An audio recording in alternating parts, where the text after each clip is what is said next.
It's Hugo and Jake, they're coming to take a look at the Quran. So make no mistake, it's gonna be great, delivering more than comedy, that's what they wanna be. But honestly, it's fact from fiction, leaving lasting hits. When Hugo and Jake take faith and illustrate contradictions, create apostates to be great. Atheists make people who believe see the world in a different way.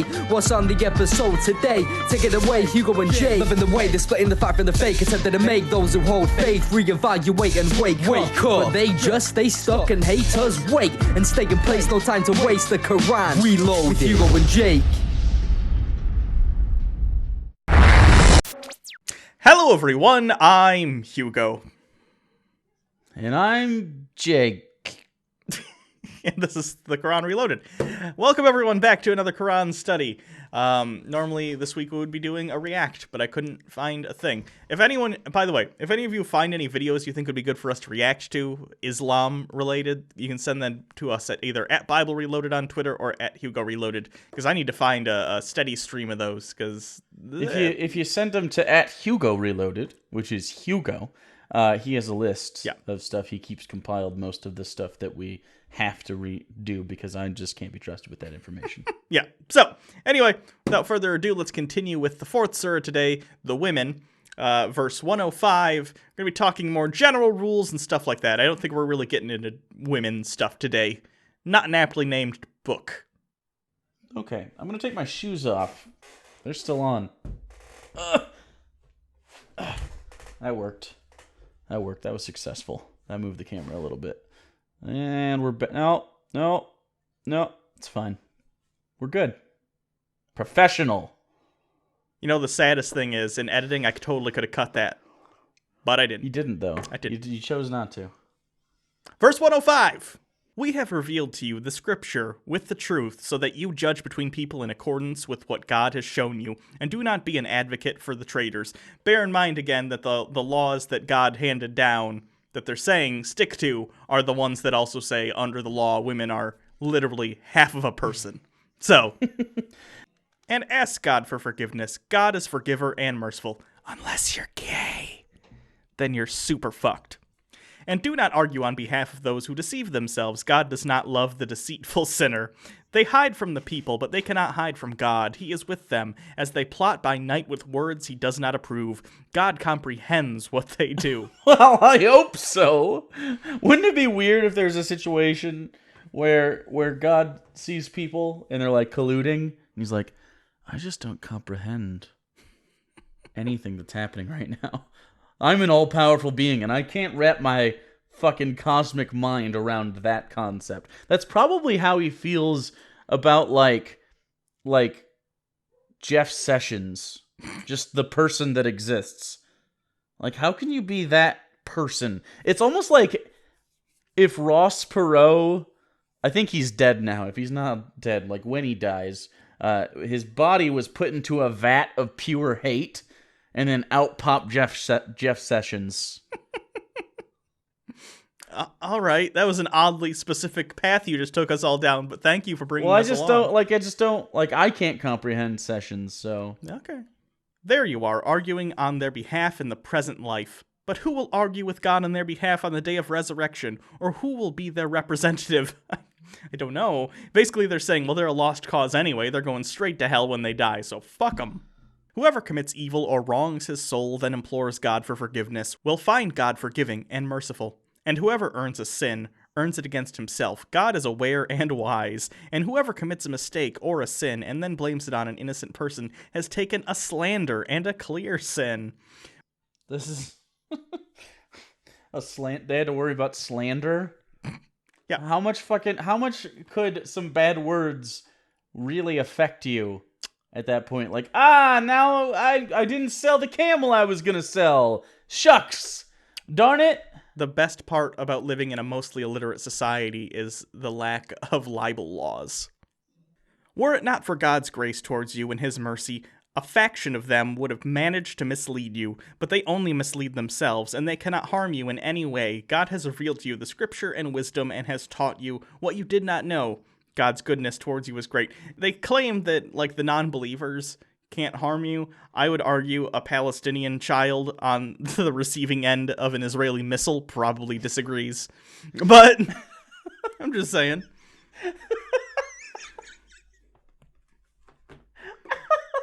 I'm just imagining a scenario where there's like a kid in the middle of a courtyard, and they see the Israeli, the Scud missile coming down, and then the kid turns around and goes, "Papa, there's a missile," and he's like, "It's fine, Mahmoud, it's fine. They're deceiving themselves. It's good. It's just what is that? A 13 megaton? I don't know how megatons work, but let's go 13 megaton missile. That'll just flatten you.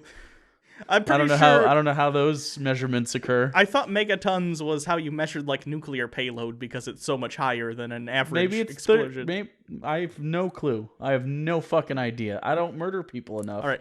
By the way, with bombs. This is all framed around a very real situation in which children are killed often, by the way. Correct. So. That's very serious, but this particular situation is hilarious. There is no good in much of their private counsels except for him who advocates charity or kindness or reconciliation between people. Whoever does that, seeking God's approval, we will give him a great compensation. This is the least Islamic thing. I also just think it's funny that in the Bible, like doing a nice thing for someone isn't just doing a nice thing. It has to be like, do the nice thing, because obviously you're trying to, like, make God happy. Like, how about you just do a nice thing to not be a dick? Why is you being a dick the fucking neutral position? Why can't you just not be a dick, guys?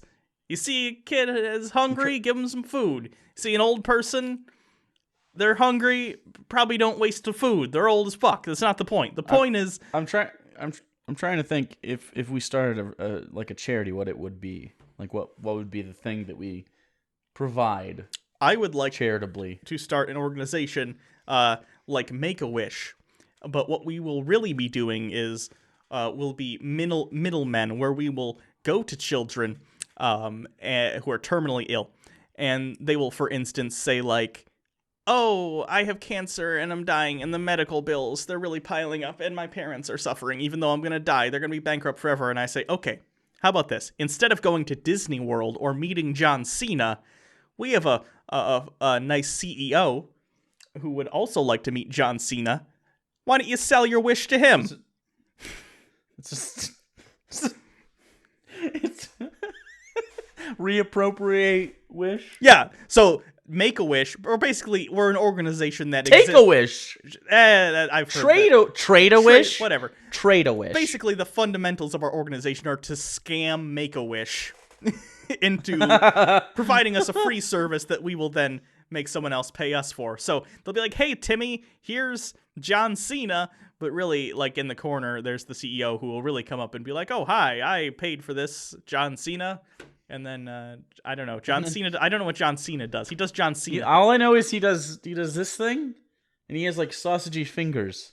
Whoever makes a breach with the messenger after the guidance has become clear to him and follows other than the path of the believers, we will direct him in the direction he has chosen and commit him to hell. What a terrible destination. We will direct him in the direction he has chosen.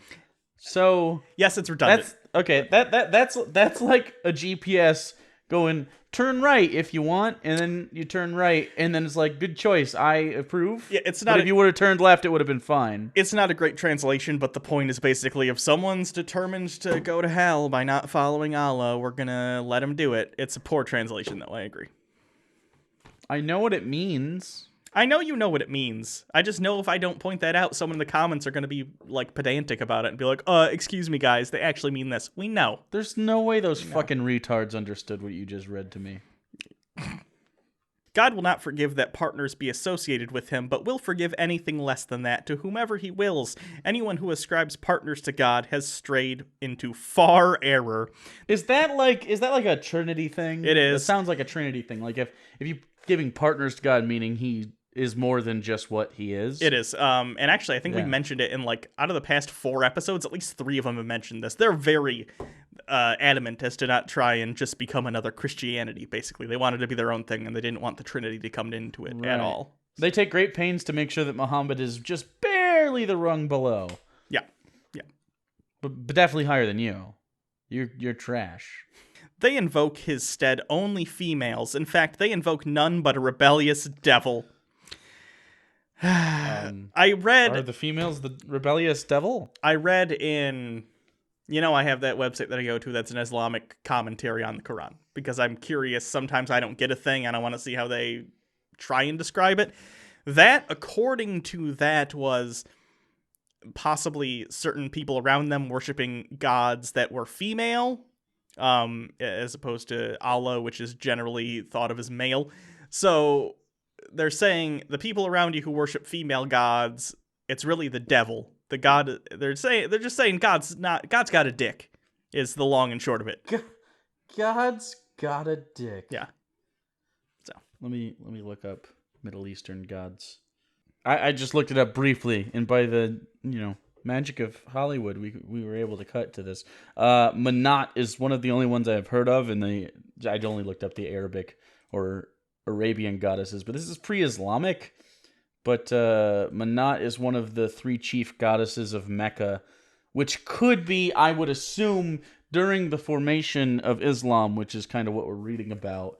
The Quran is like the foundational literature.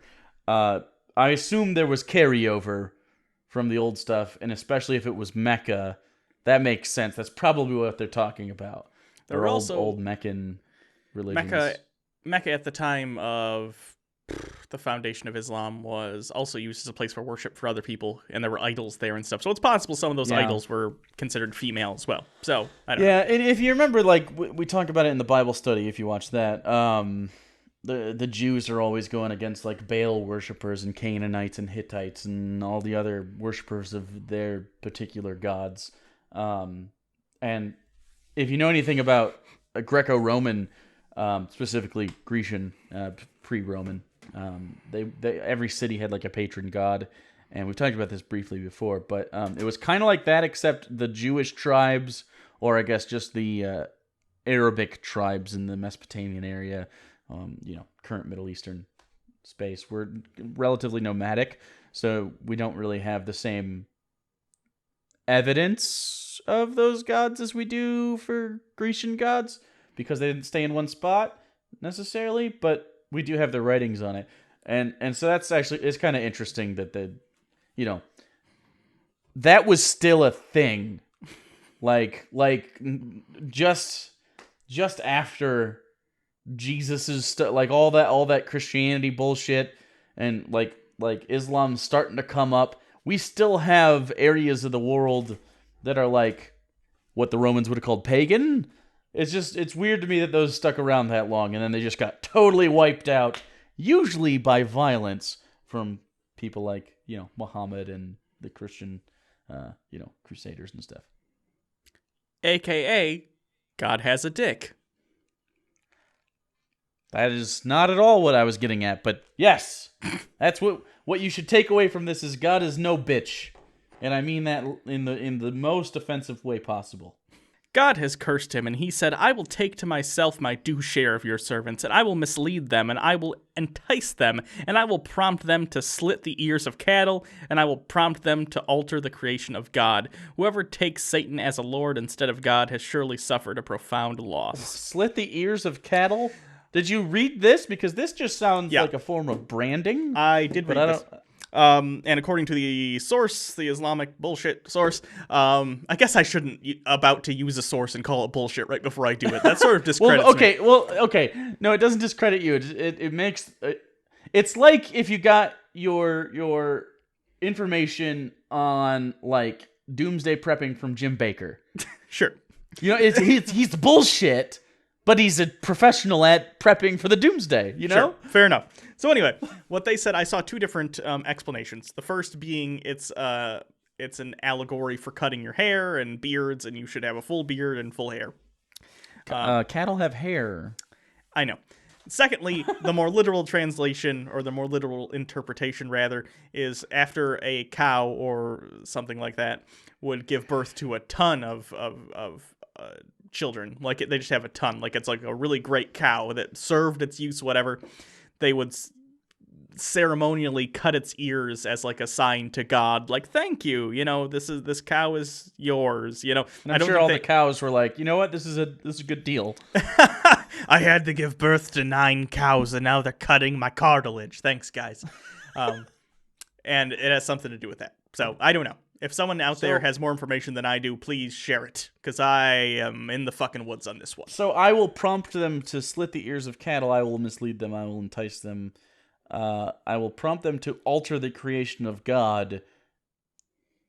So that's what the other tribes were doing, in thanks to their gods. Yes, I believe so. I'm Okay. sorry, I glossed over that. Yes. No, I get that, but then they're like, don't alter the.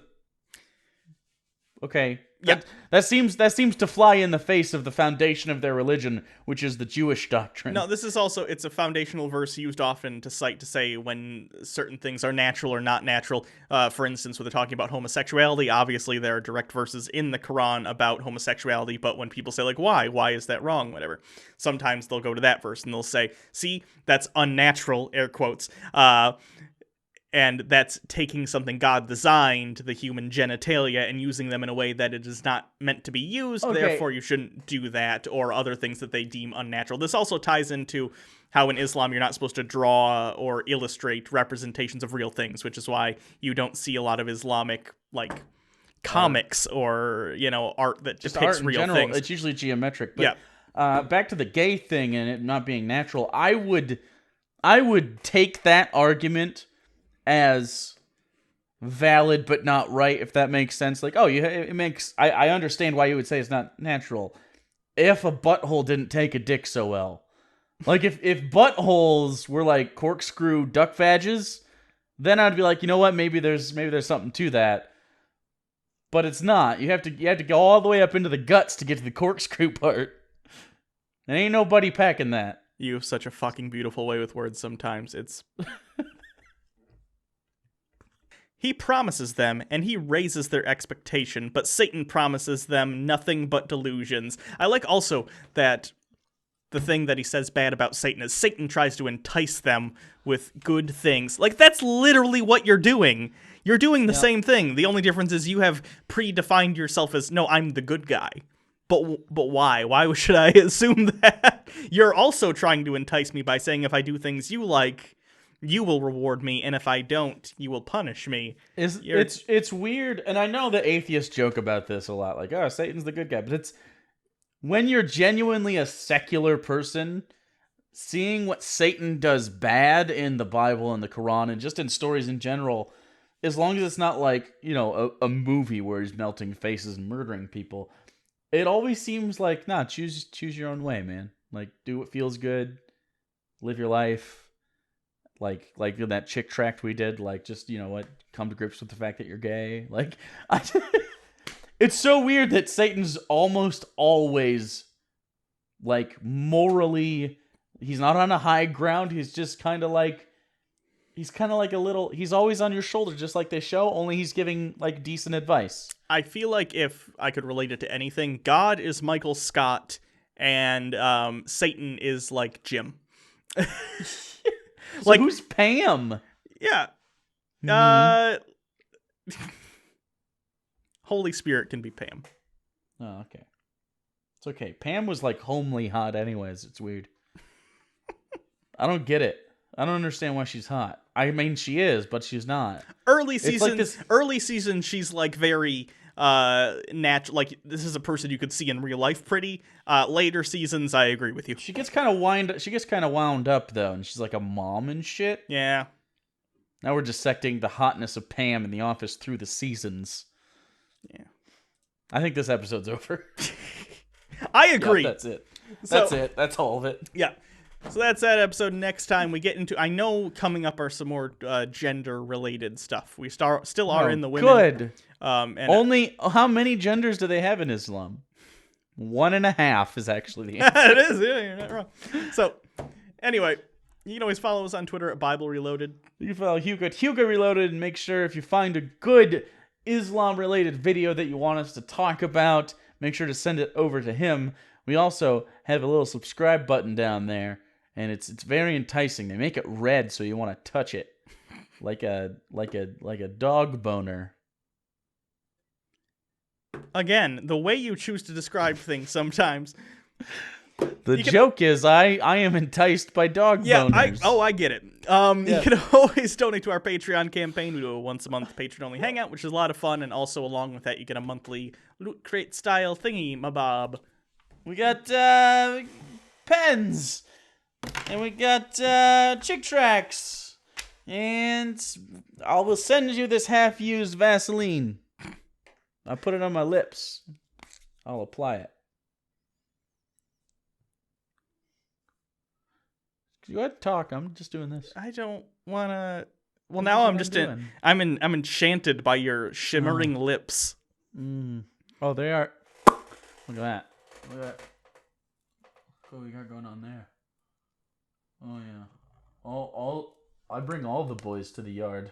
So until next time, I'm Hugo. And apparently I'm going to suck some dicks now. I don't know why. I'd probably be bad in it. Honestly, my heart's just not in it.